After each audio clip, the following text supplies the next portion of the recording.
This is Tom Fox, and welcome to this special live stream edition of Everything Compliance. Today, we have the gang of Jay Rosen, Michael Volkoff, Jonathan Marks, and Matt Kelly. Gentlemen, first of all, welcome. Welcome, everybody. Thank you, Tom. And Mike, we are going to start with you. You are our resident antitrust expert, and I was wondering if you might be able to shed a little light about antitrust investigations, really from the compliance perspective, and what does a CCO or compliance type need to know about antitrust, the division, and antitrust compliance? Well, first off, the parlance that you use, the division, is the way that everybody who works in the antitrust division speaks about it. It is the division, the only division in the Justice Department. They're so proud of their institution. But I think, look, let's take a step back. We have Merrick Garland coming in. And if anybody saw his confirmation hearing, I expect him to obviously sail through, and he should be approved within the next week or so. There are various names that are being suggested as the new Assistant Attorney General for the Antitrust Division, one of whom who's very well regarded is named Susan Davies.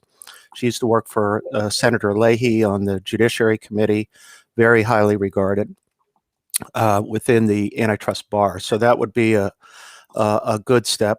But I think when looking at your risks, you have to think first off what is going to be the enforcement environment. We've seen a definite rise in private antitrust litigation, and that will continue.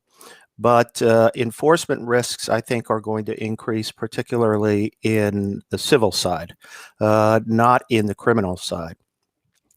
Criminal will probably return to sort of internationally focused cartel activity. They've been focused mainly on domestic cartels, and some of the famous cases from years ago involving the Informer and involving international cartel activity that had an impact on the United States was very aggressively prosecuted by the Justice Department, and I think we'll see a resumption of that. But all in all, the criminal work is pretty steady. The other thing to look at in the criminal area is if you have government contracting business, that's going to be a high risk going forward, because they've created a sort of collusion task force to focus on government contractors. So those are two areas. Now, compliance and antitrust is sort of a schizophrenic existence. And here's why I say that. For years, legal sort of just handled antitrust issues because they said they should. And on the civil side, you can have some difficult legal analysis, economic analysis issues, and they tend to be the ones in the front lines in those. The thing that what I've noticed is compliance departments are taking over with a greater increase, I think, in the last few years, is cartel prevention and detection. In other words, criminal activity, because that's right in the wheelhouse of a chief compliance officer.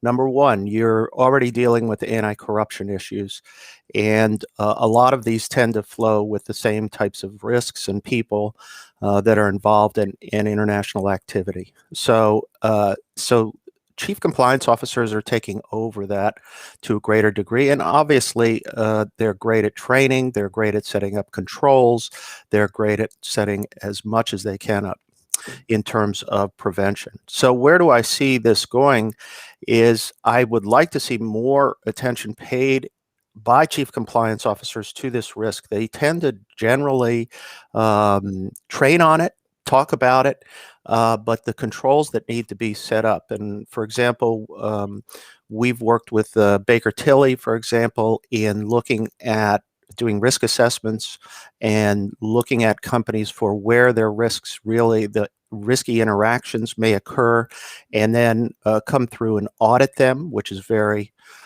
important.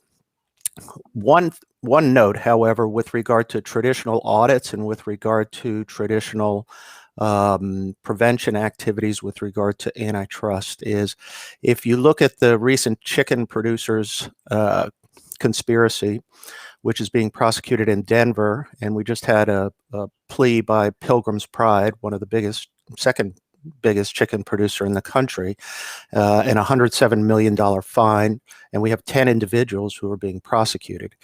What's incredible about this conspiracy is that it all occurred through texts and occasional phone calls.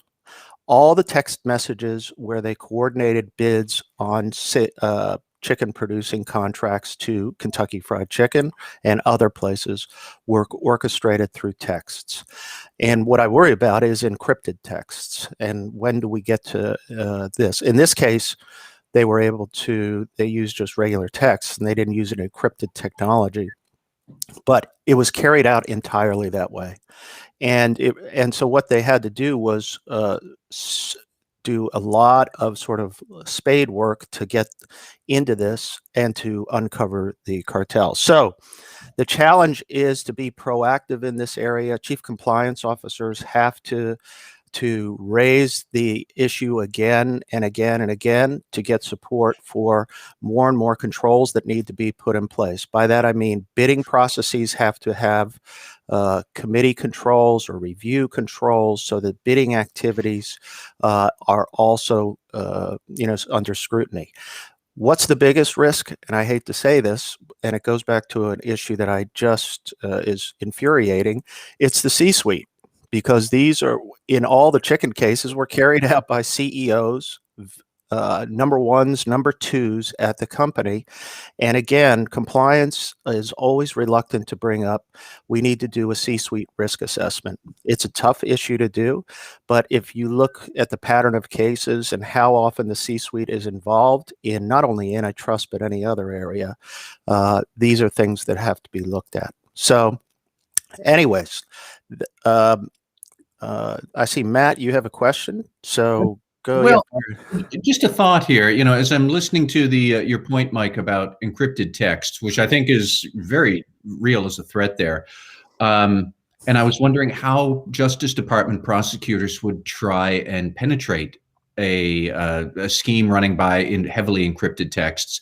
And I'm wondering about their ability to use data analytics to look at price machinations or price movements or the lack of price movements or the uniformity of movements. But it just seems that the DOJ talks so much about data analytics. I'm wondering how they would try to apply analysis to pricing fluctuations, especially in commodities like beef, pork, orange juice futures, or whatever, right, when the written evidence might be harder to find. Well, you raise a great point, because in the guidance that came out from the Justice Department's Antitrust Division in 2019 about compliance programs in the Antitrust Division, it was a separate document from the Criminal Division's document. And in it, one of the proactive strategies that they urged companies to use are statistical analyses and programs themselves internally.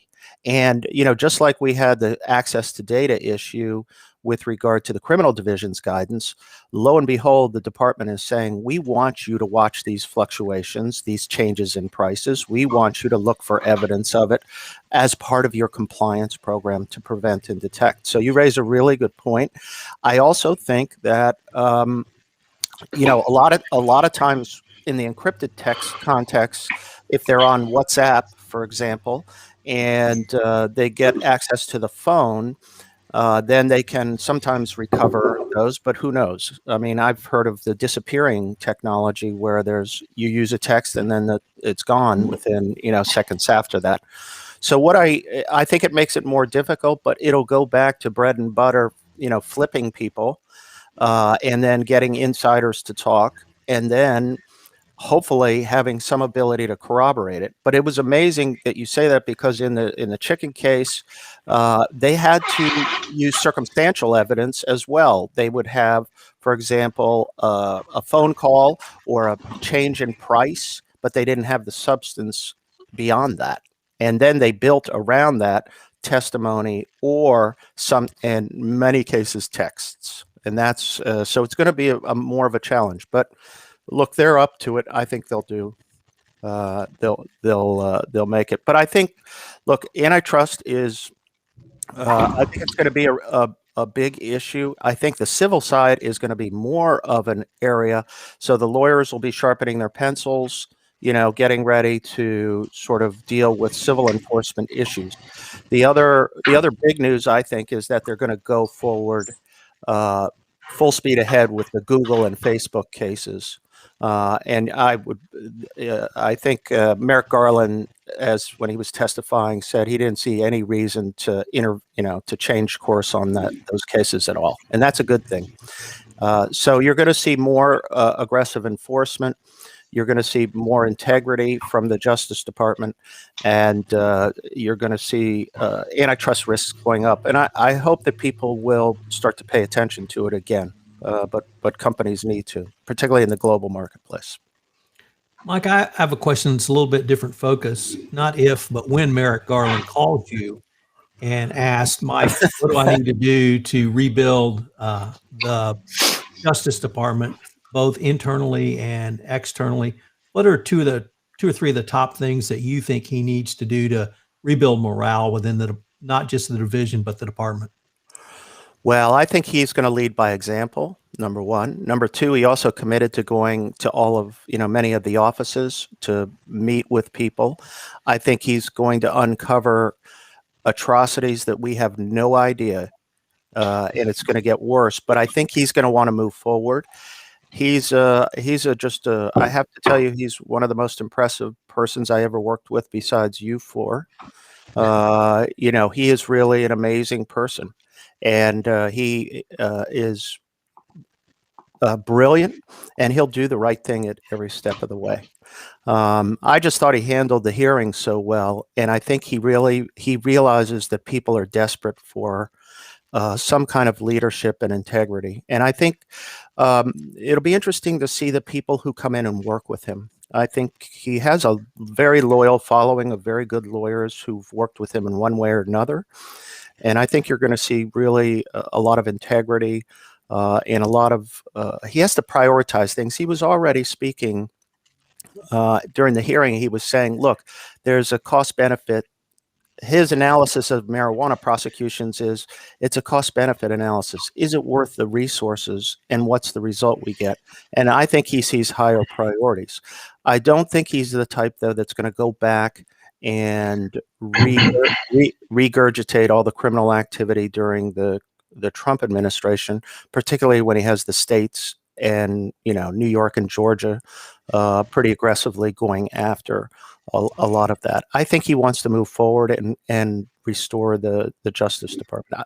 I would say this: I think he's going to get into the weeds on one prosecution, and that's the insurrection prosecution. And if there's anybody who will be aggressive about it, he won't care where that leads. He won't care if it means that there are certain Congress people who may have aided or abetted any of the insurrection activities. He'll go after them. And it be a Democrat or Republican. I don't think he really doesn't care in that. He's not a really hardcore partisan in that sense. Jay Rosen, what has been on your mind? Thanks, Tom. I'm going to talk about diversity and inclusion, or D&I. And during the month of February, Affiliated Monitors was honored to have Jennifer Newton, CEO and founder of the National Association of Black Compliance Risk Management Professionals, I know that's a mouthful, and Joseph West, Chief Diversity and Inclusion Officer from the law firm Duane Morris, and they both appeared on our new Integrity Through Compliance podcast. Newton discussed the origin of her organization, which goes by the acronym NAMCRIMP, and was founded in 2019. The nonprofit organization is dedicated to the professional development of African American compliance and risk management professionals. And members of the organization represent corporations, financial institutions, law firms, accountants, consulting firms, government agencies, trade associations, universities, and nonprofits. The idea was really to create an organization that encompassed the broad nature of compliance, and how does it tend to be more so across industry fields in which individuals who work in compliance and risk management may work in various types of fields. So why is this important, and what's the business case for this? Compliance plays a unique role in organizations as the sort of gatekeeper for managing risk throughout the enterprise. Since organizations understand and fully grasp risk, whether we're talking about regulatory risk, whether we're talking about financial risk, it's something that many organizations typically grasp and they understand very well.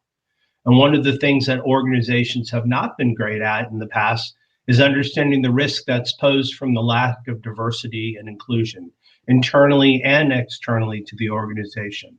And so as the gatekeepers and the stewards of managing risk in an organization, compliance professionals have an obligation to manage all aspects of risk, including the risks that present itself from the lack of diversity and inclusion in the organization and externally. And no longer should it be seen as a human issue, an HR issue. Diversity inclusion should be seen as central to making sure that organizations are managing risks in all forms, including the risk that comes from failing to have diversity and inclusion embedded throughout the company.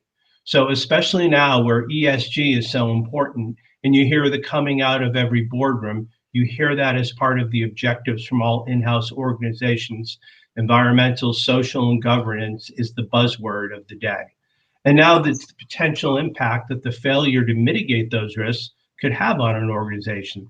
That makes it a business issue that requires compliance to be important for organizations to take initiative, some efforts to create compliance management programs, because the failure to do so, the failure to mitigate risk, creates potential issues that could show up in reputation and financial impacts and regulatory and legal sanctions. So in essence, that's the business case for the management of compliance within your organization.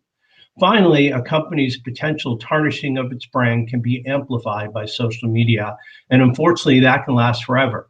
It's something that a company may not be able to recover from, depending on how bad or how egregious the issue is, Now, more so, customers and clients, they do not allow you to forget. And so the change in the client base has affected how organizations need to sort of manage their reputation a lot better, because it does pose potential risks. And when you look at it, who and how customers choose to patronize for business, historically, the prior generation before this, the new millennial and Generation Zers, are more focused on cost efficiency, the value proposition of what organizations are providing, and just about the very basic business traits that corresponded well within the product you're getting. Next up, we spoke to Joseph West, who's a partner and the Chief Diversity and Inclusion Officer of the law firm Duane Morris. He's a successful litigator who represented Fortune 100 corporations globally, and he's an accomplished, nationally recognized subject matter expert on D&I. Joseph went in-house with Entergy Corporation in about 1999 and handled a large number of litigation matters, commercial litigation, contract disputes, regulatory matters, and catastrophic injury tort cases. He ended up being recruited into Walmart's legal department at the beginning of 2007, and his time there was almost evenly split between class action complex litigation group, and at one point he was named the head of the outside management group. Joseph was responsible for managing Walmart's relationships with all its outside law firms globally. It was during this time at Walmart where he headed the outside counsel management group, and he first gained an appreciation and understanding, particularly for the business case. We hear that again, for diversity. And the general counsel who recruited Joseph to Walmart was a guy named Tom Mars. Tom was one of those ahead of the curve general counsels who saw the value of diversity and inclusion. And he pushed the group that Joseph had led to increase both the number of women and minority relationship partners in large firms, as well as the number of women and minority-owned law firms that did outside work for Walmart. And in the space of about 2 years, the department shifted about $60 million worth of business to women and minority-owned firms, women and minority relationship partners. The quality of the work went through the roof. The level of responsiveness and engagement from outside counsel also went through the roof. And the scores whereby Walmart's internal business clients evaluated the work of the legal department was also astronomically through the roof. This story illustrates the connection between diversity and inclusion and excellence. People still cling to the notion that the two things are mutually exclusive, and they're not. That was the thing that made it apparent to Joseph that diversity and inclusion was important. In terms of the title and position of chief diversity officers, it's a relatively new phenomenon. The chief diversity inclusion officers at law firms, and the most common model is for someone who's not a practicing attorney or who doesn't have a significant role in leadership. Joe thinks the better model is the one that he has at Duane Morris, and that is where a partner at the firm, somebody who has an active book of business, is actively practicing law and heads up the diversity and inclusion work.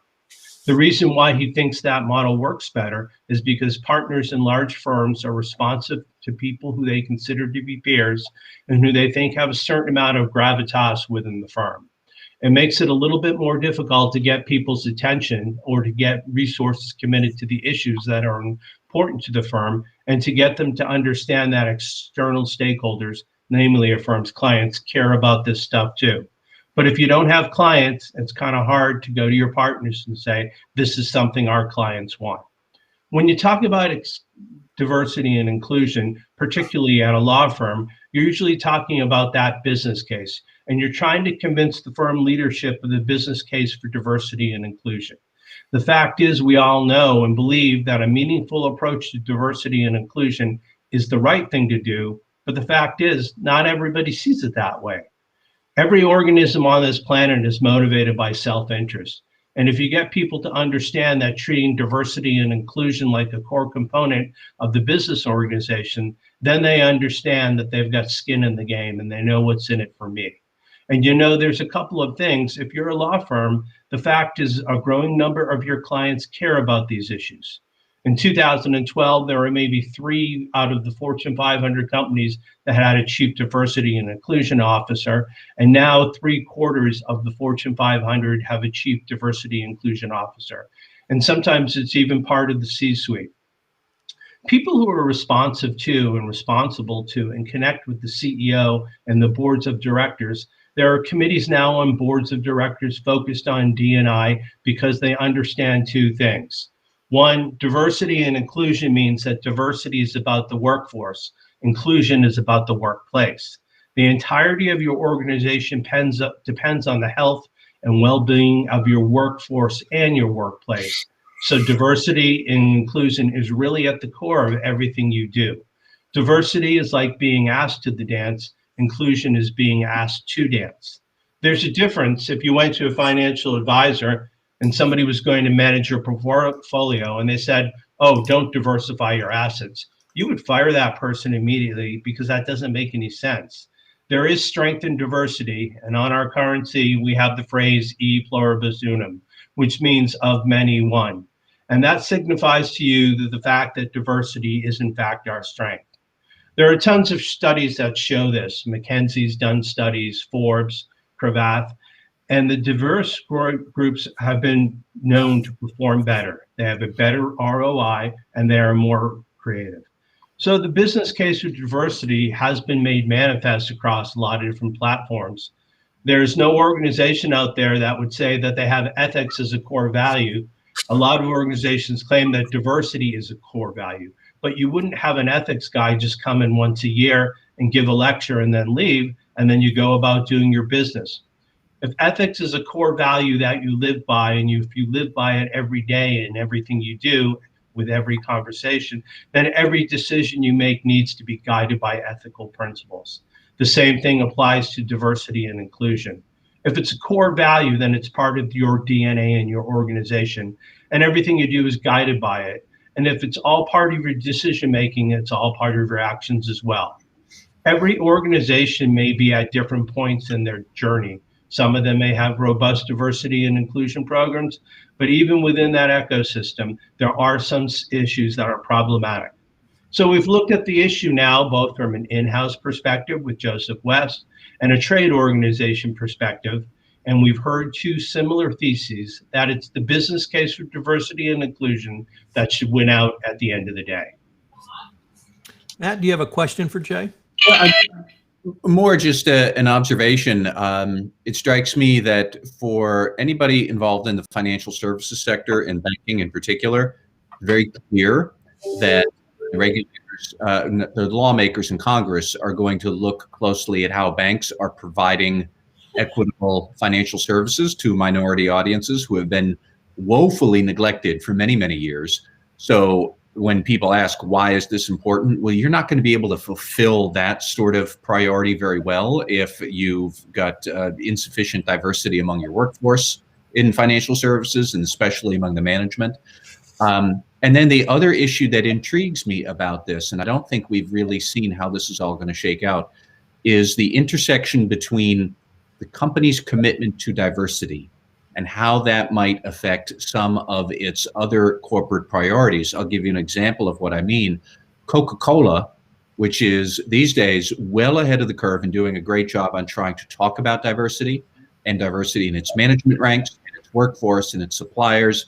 They play it up very well. Now they are running under fire because on the political support side and political spending side, Coca-Cola, which is based in Atlanta, makes campaign contributions to several lawmakers in Georgia who are supporting the voter suppression drive that Republicans in Georgia are trying to force through.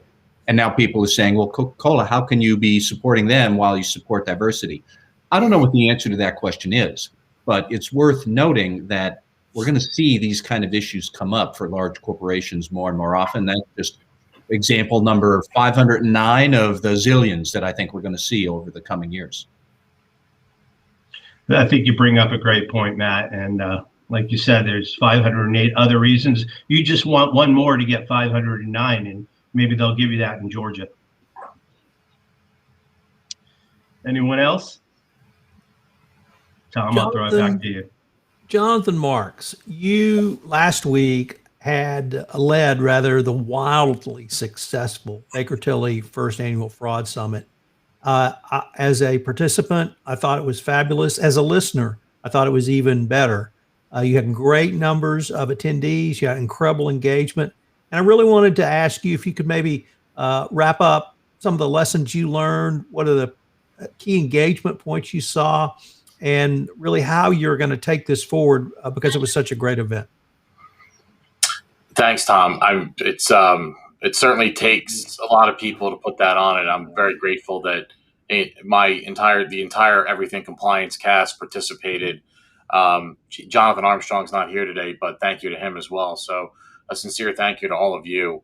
Early numbers in, unaudited, obviously, there were 2,570 people that registered for the event. I think some of the sessions garnered close to 900 or 1,000 people, which I think was phenomenal. I monitored the questions and the participants and some of the things that were going back and forth. I came up with a couple of themes, which I thought are kind of interesting, but probably not surprising to most. There was also one session where people were like, well, why is that there? And we're going to build on that. And I'll tell you what that is in a second. But, Tom, with you and Mary Shirley and Jay leading us off, and Mike on what to expect under the new administration, and Matt with your session on internal controls. I mean, we really are covering a lot of the things that are near and dear to everybody else. Elizabeth Simon's presentation on mapping ethical risks and some of the other things that, were talked about, clearly people were very interested in, which I think is great. I hope to do it better next year. So stay tuned for, the dates next year, and, stay tuned for the lineup for next year. I'm working on that already. But some of the themes that I saw and some of the themes that we're actually experiencing in practice, which I'm happy to share, are people are not monitoring what's going on in a remote environment, and they're getting burned for it. I can't tell you how many times in the last 5 weeks somebody told me that as a result of COVID, we haven't monitored the activity like we did pre-COVID. And I'm telling everybody out there right now, if you're not, you got to figure out a way to get in front of people. The other thing is that you probably all know that one of my crazy models that I've built over the years are the enemies of internal controls, which are people, judgments, workarounds, and one of the other things that I've added to that is incentives. Listening to Eric Feldman speak about incentive and incentive compensation and why people are driven, a lot of people are driven to that. It was one of the risks that I actually identified early on in COVID, but it seems to be one of those things that I think there's a lot of conversation, and people are coming back to that. What I'm talking about is that, people are trying to make up for lost time. People are trying to maintain, what they had. And I think there's a lot of fraud that's happened. I think there's a lot of fraud that's happening. And I expect to be very busy for the next 3 to 5 years. So the two key things, that I saw, that were kind of mostly talked about were incentive compensation and this sort of remote monitoring and continuous auditing type of discussion, that went on. The other thing that I thought was extremely interesting is, people are now talking about internal controls and books and records, which, before was sort of, well, I'm not an accountant, that's not really my thing. But I think people are more and more concerned about, what's going on from a books and records perspective. And I think they should be. And so, that was sort of, one of those top 5 things that I keep seeing that are coming out. And then, when Matt started to talk about internal controls, there were some conversations in the discussion in the chat room, but I got a lot of, pings offline from folks that were, we're not sure that we're building the right controls. We're not sure that we're building controls to deter and detect fraud. How does compliance really know the controls that are being put in by, I'll dub it, management, are appropriate? What should internal audit be doing in order to make sure that those controls are properly designed? So, I see that enterprise ecosystem kind of coming together more and more and more, and building something that's a little bit more resilient. I think today is going to truly involve the coordination between internal audit, compliance, and the legal function. Those were some of the key things. And then the last thing that I noticed was there was an extreme interest, which again, I think is phenomenal, from a lot of people on kind of what happened and lessons learned. How can we learn from things that happened in 2020, and how can we be better prepared, in the future? A lot of discussion. I got a lot of emails, a lot of text messages, a lot of chat messages from people where, can you point me to a case that talks about this? So again, I know that we've all preached this, and I don't want to come off as preachy, but I know that we all read those cases, as part of our mantra on an ongoing basis. And we all try to take lessons learned from that. I'm telling you right now, when you're doing your training, if you're not using those cases as examples of really what could go wrong, and using sort of the remediation that somebody, either the DOJ or the SEC, sometimes kind of recommends, I think that's a huge mistake. And then the last thing, which I thought was extremely interesting, was I probably got about 300, probably close to 400 pings on LinkedIn for root cause. It wasn't sort of the number one thing that was talked about, but people were talking about root cause, not really sure how to do it, don't really understand it. Isn't an investigation root cause? What could we be doing differently in order to build this into our process? We say this in our manuals that we have, but nobody really knows how to do it, or we just don't do it. Does that hurt us? So I think it's kind of interesting there too. So, when I kind of round everything up, it's really all the things that we're all talking about on a regular and ongoing basis. But I think one of the things that the summit really highlighted is that people are thirsty to get that information. They're thirsty for that knowledge. I applaud everyone who attended, because I too was a listener and actually learned things throughout the summit, and I thought it was phenomenal from a learning perspective. So, each one of you, again, I really thank you very, very, very much, and I hope everybody enjoyed it and they all come back next year. Jonathan, I have a question about the format of a virtual event. I've participated with you in multiple events over the years. I've seen you put on live events. Obviously, your reach with this event was extraordinarily much broader than a Philadelphia or even U.S. focused event. Where do you see virtual learning, or more specifically, virtual conferences? Is it something that will stay with us, or do you think we'll go back to live conferences pretty quick? Well, I think there's something to be gained from live conferences, and it's not usually when the speaker is speaking. It's usually afterwards, where you bump into someone and you start commiserating about something that happened and say, hey, I'm in this sticky wicket. Do you have some advice for me or whatever? I think that's one of the things that's really lost in a virtual event. So I'm trying to come up with a way to, I think we all are like, hey, reach out to us, let us know what's going on. But I think some people really feel uncomfortable, in a sort of I'll use the non-Chatham House environment, right? But I think from a virtual perspective, one of the things that I noticed was, and again, these are preliminary things that I just saw, it seemed like people had their choice of things that they wanted to attend, and they can go about their normal day, if in fact they had things to do. I will tell you that there's discussion about replaying some of those, throughout the year, so that people can get a second whack at these, and stay tuned for more information on that.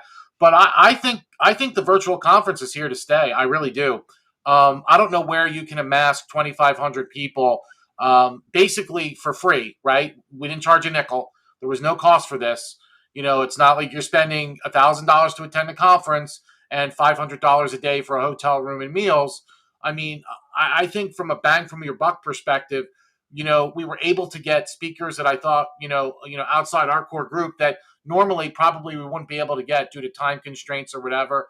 So, I'm extremely optimistic. I think as technology grows and we can get more clever with this, maybe there's a way to do, fireside chats and things of that nature, which I hope to do something with next year. That's sort of on my list of things to do. Maybe there are some private rooms that we can create for people to break off and ask, specific questions. I'm thinking about a workshop pre and post, maybe in smaller groups, maybe to get people talking about specific things. But I think, Tom, from a virtual perspective, I think it's here to stay. I know organizations are saving big money by not sending people all over the place, and I feel bad for the hospitality industry and the airline industry. But from a selfish perspective, we're able to reach folks on their time, under I think comfortable circumstances, and allow people to go about their days without packing up a suitcase, running off, spending thousands of dollars, and a lot of times attending one or two of the sessions, and the other times, maybe doing something else, meeting up with different people, which again, I think that's what's really lost there, is that camaraderie and be able to communicate with those folks. But, at the end of the day, I think it's here to stay. And from what I'm hearing from everybody else, I mean, they're all waiting for the dates for next year. So if that's any indication, I think it's a good one. So, Matt Kelly, you have been writing and talking about Gary Gensler since he was nominated by now President Biden. Yeah. What did you see, if anything, out of his confirmation hearing, and what are you seeing about climate change issues at the Securities and Exchange Commission? So we're seeing a lot of stuff. And yes, Gary Gensler had his confirmation hearing a few days ago where for ethics and compliance officers specifically, it's probably more interesting what the Senate Banking Committee senators did not talk about. And they did not talk about so much. I made up a list, but they did actually press him a bit on climate change disclosures. And we have other SEC climate change news. So I want to get to that too. But so here's Gary Gensler, who ran the Commodities and Futures Trading Commission as chairman for the Obama administration for, I think, about 5 years. He's been teaching at MIT since then in the management school and spending a lot of time talking about fintech and cryptocurrency. And he comes up for the Senate Banking Committee hearing only about 2 or 3 weeks after all of that nonsense on GameStop that we saw with that stock feeding frenzy a few weeks ago, and also a lot of attention paid to Bitcoin. So that's the circumstance. And boom, here's Gary Gensler. Here's what the Banking Committee didn't talk about at all. They did not talk about stronger SEC enforcement. They did not talk about the rate of IPOs in the United States. They didn't really talk about the SEC's budget or operations, beyond Gensler saying that he thinks that he's going to wind up moving the SEC headquarters in a couple of years because that's a big long-term project for the commission. They didn't talk about auditing standards. They didn't talk about the PCAOB and its role regulating audit standards. They didn't talk about whistleblower awards, either at the SEC or whistleblower protections generally. They didn't talk about internal controls over financial reporting. They didn't talk about SOX 404B. They did not even talk about special purpose acquisition companies, SPACs, which are those contraptions sprouting like weeds where there are these publicly traded holding companies that then go buy up private companies and poof, you're suddenly public. None of that came up. It was really striking to see that absence of discussion. Most of the senators focused on GameStop and how the SEC might approach these online trading frenzies. GameStop is the most sexy of the examples, but there have been a bunch of companies that have seen wild swings because these day traders on Reddit are doing all sorts of, I don't know if it's price manipulation or they're just on some sort of financial joyride, but there was a lot of talk about that. There was some talk about cryptocurrency and how you would try and regulate cryptocurrency as an asset, which I think is going to be a big issue. And it is worth noting that the frenzies around GameStop and how fintech enables that, the concerns and questions about Bitcoin and cryptocurrency. If you want a well-qualified SEC chairman to handle issues like that, Gary Gensler is your man. He has been studying that kind of stuff for years. He dealt with it sort of in a prototype way when he was at the CFTC, which was dealing with commodity products. And I would argue that Bitcoin is a commodity. So Gary Gensler's a really smart guy. And he's really well-versed in some big challenges that the SEC is going to have to confront. So get to the question of, is the committee going to confirm him? I mean, yes, because they're Democratic controlled. And is the Senate going to confirm him? I think so. I haven't seen any Republicans really give Gensler that much grief. And he has got the liberal wing nailed down. Elizabeth Warren was beaming as she talked with Gary Gensler during his hearing. But more than that, I think a lot of Republicans know if you're going to be stuck with a Democratic SEC chairman because it's a Democratic administration, if that is the Republicans' fate, they could do a whole lot worse than to have Gary Gensler be your Democratic SEC chairman that you're stuck with. He's a very smart guy.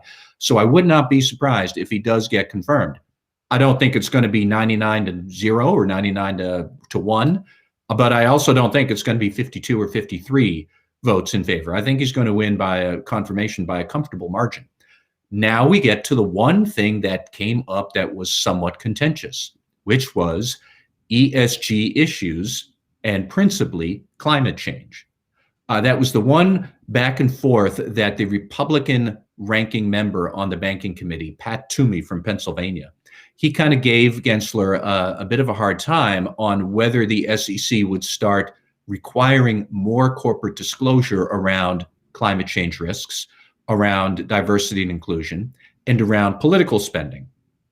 And how could these things, which are not for almost every business, they are not financially significant, how could they therefore be material where the SEC would decide that they should be disclosed? And you know, the Republicans stuck a lot on this idea that if it's financially insignificant, it can't be material. And Gensler came back and said, well, no, he was sticking with the Supreme Court's ruling on materiality, which basically is that investors will decide for themselves what material is to them, and we're going to respect that as a commission. So I think the real fault line that you're going to see, and probably in court as these things get challenged, because I suspect that they will, but the question is really going to be this: could an item be financially insignificant, but still ethically and socially significant enough that the SEC would decide we're going to make that a disclosure requirement anyways? That's the issue. And Gensler is very much going to say, yes, that's logically sound. And as soon as that's logically sound, well, now I can require more climate change disclosure or diversity disclosure or political spending. And now for compliance officers, you should start thinking, oh boy, how are we actually going to track that data? What's our framework to use? How are we going to test it? How are we going to report it? Because that's coming. And that brings me to my next issue, is that what we saw this week at the SEC was a lot of discussion around more climate change disclosure. Last week, the acting chairman, Allison Herron-Lee, she said that she had directed SEC staff to start reviewing corporate financial disclosures more rigorously, starting right now, to see how much these disclosures hew to the SEC guidance about disclosure of climate change. That's guidance from 2010, which is not really very substantive, but they're going to be looking at that specifically to see what enhancements they should make to begin the process. And she didn't say, so maybe we will. They are going to begin to develop potential new climate change guidance. Is that going to be a rule? Is it going to be a dear CFO, please do this kind of a letter? We don't know what the final form would take. But Allison Heron-Lee put that out last week. Then this week, she said she is directing the Division of Enforcement to start looking at climate change disclosures and whether there are any enforceable violations there.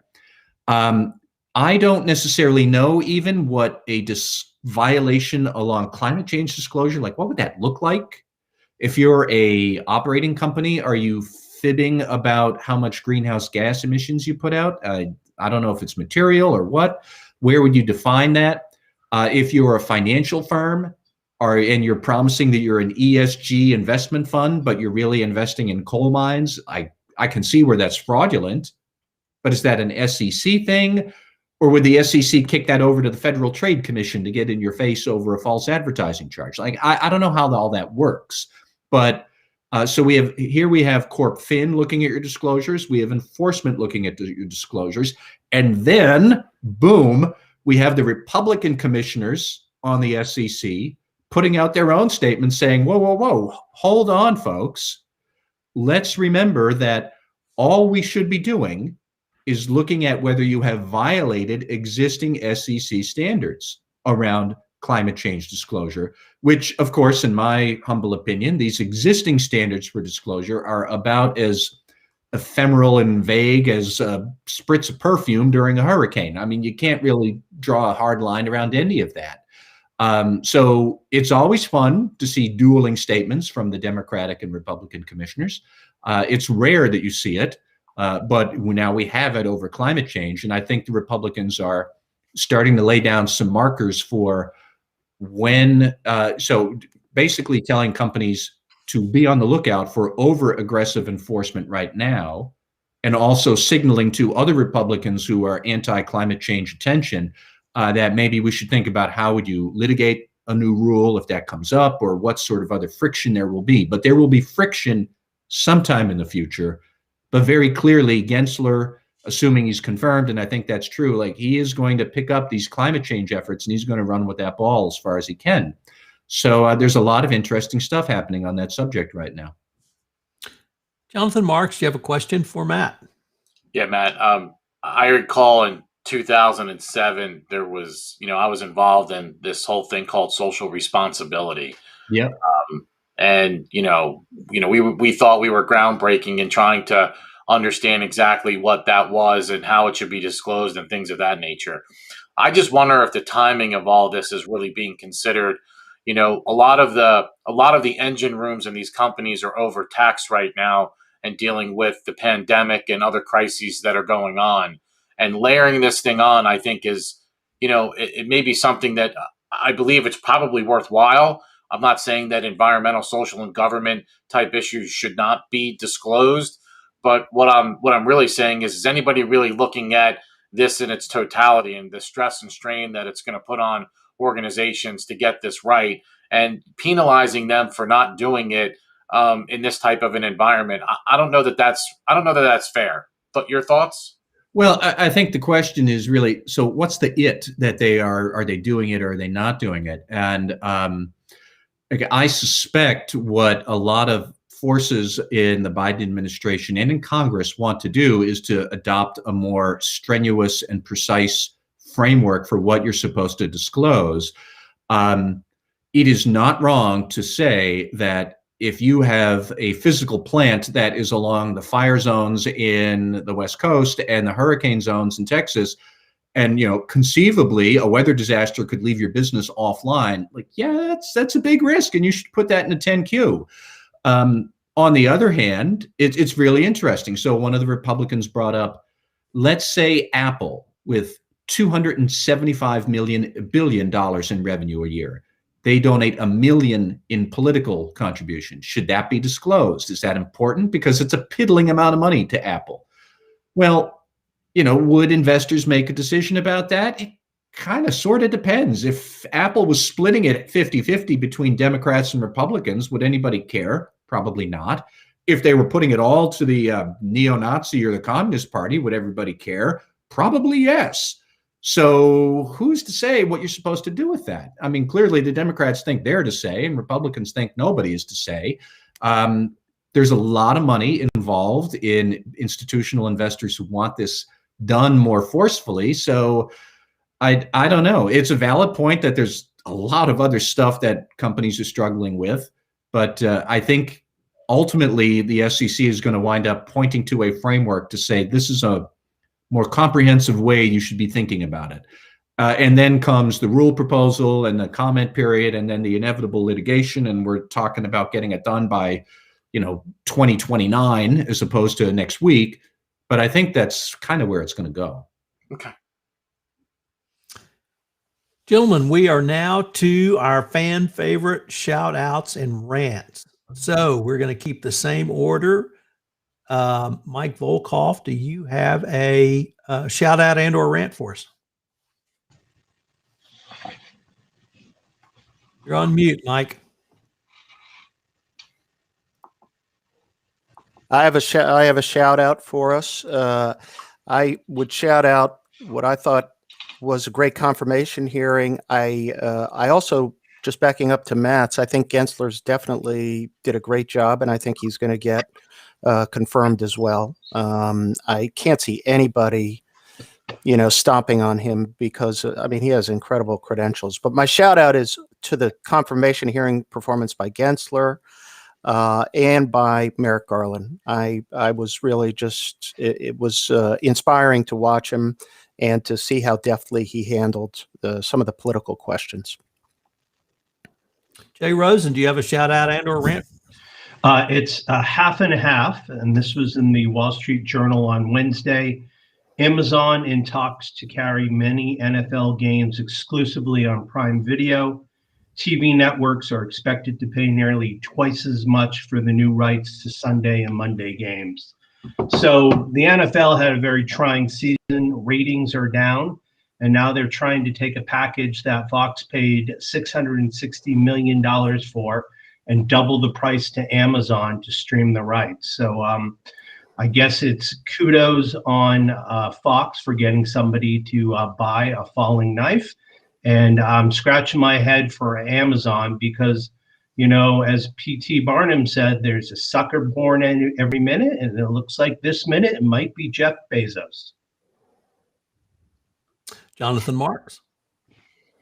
I want to give a shout out since I like talking about sports. I'm going to give a shout out to my Philadelphia 76ers. For the first time, I think, in a long time, we actually have a basketball team in Philadelphia. So congratulations to Doc Rivers and Joel Embiid as we enter All-Star Weekend and Ben Simmons. But I actually enjoy watching the games now. Even though I don't watch them live, I do tape them and watch them late at night. So thanks, Philly, for bringing basketball back. And we're coming for you, Celtics. Please. Won't be that hard. Matt Kelly. Well, first, I just want to follow up to Jay's point. I think you are right about Jeff Bezos. On the other hand, whatever billions Bezos is paying, I'm pretty sure he just found that like scrounging around on his couch. So, okay, that's what he wants to do. More power to him. No, my rant is about this cancel culture nonsense over Dr. Seuss and the 6 books that the Dr. Seuss estate has decided it will no longer publish because the books contain what we would now consider to be racially offensive images and stereotypes. And of course, as soon as it became public that the Dr. Seuss estate was going to cease publishing these books, Republicans jumped up and down that this is cancel culture for Dr. Seuss. I would just like to point out, Dr. Seuss's estate decided to do this of its own volition. These books are its property. You get to decide what you want to do with this, with your own property in this country. And unless Republicans are going to start seizing the intellectual property or putting a taxpayer subsidy to put out a book that people don't read anyways, these are some of the least popular Dr. Seuss books out of the many that he has read or he has written. Like, big deal, folks. And I even saw a interview with some of Dr. Seuss's descendants, his family members, And they said that later in life, Dr. Seuss came to regret drawing some of the images that he had drawn from that time. And he said, look, it was a product of a different era. When you are a political cartoonist, which he was, you're working on a time deadline, and I did what I did. And in the fullness of time, I see I don't really like it. And maybe he would have done something different. But it's nonsense that this is cancel culture. You get to decide what you want to do with your own stuff in this country, and therefore, fine, Dr. Seuss, you want to stop publishing it? Okay. I got 2 kids in prime Dr. Seuss reading age anyways. I never even heard of these 6 titles. So I don't think this is the end of the world. I think it's ridiculous that Republicans say it's cancel culture. Get over yourselves and stop using that cute little political phrase to just rack up your political donations. Matt, would your thoughts hold also for the discussion around Mr. Potato Head? Yeah, thanks, Silky. It's the same thing. I mean, I know that I've got 2 Mr. Potato Heads in the back behind me there somewhere in the kids' room. Companies are allowed to decide what they want to do. They are allowed to decide to move forward and modify products with changing consumer tastes. And consumers are allowed to have changing tastes. We're not supposed to get rid of any accountability or thoughtfulness or reflection or changing views over time. That's perfectly fine. And that is not that we're canceling anything. We're moving on from ideas that we no longer think are fit for purpose. Come on. That's all. I'm going to go full rant today, and that full rant is on Texas Governor Greg Abbott. In spite of physician, medical, and scientific advice not to reopen the state of Texas, he has done so starting Monday, 100%. He has withdrawn the mask mandate, and he has opened up everything just in time for spring break and St. Patrick's Day, for those of you who might want to tip a beer or 2. It is a disastrous decision for the state of Texas, but not surprising. Why would he make such a decision? Well, that's because of his abysmal failure and that of his administration in our snowpocalypse, which has now cost the state of Texas over $600 million, has destroyed the energy industry or power generating industry in Texas, and caused over 20 to 30 deaths, although we may never know how many deaths were caused. Why did he do it? So he could deflect from his failures and his administration's failures around power generation, but not to be simply content with with removing the mask mandate and opening up the state of Texas. He is now charged that the increase in COVID is because of illegal immigration and hordes of Central and South Americans and Mexicans coming across the border. He seemed to have forgotten that there's been no change in immigration policy yet by the Biden administration. Indeed, there's a nationwide prohibition from change from a federal district judge. So now we have, this is after the day after the first power blackout, Governor Abbott went on Fox News to say that it was AOC's climate change proposals that caused the blackout, not enactment of policy, not new law, but simply the proposals scared the wind industry and the nuclear industry and the natural gas industry all into power failure. So Governor Abbott, you are trending towards the worst governor in the state of Texas, and that's a high bar. I mean, that's a high bar. You've got some real losers. I've known Greg Abbott for now 40 years. I knew Greg Abbott when he could walk, and now he has transcended into the most abysmal failure of a governor of the state of Texas. So thank you for indulging me, gentlemen. We will look forward to next time. All right. All right. Thanks, everybody.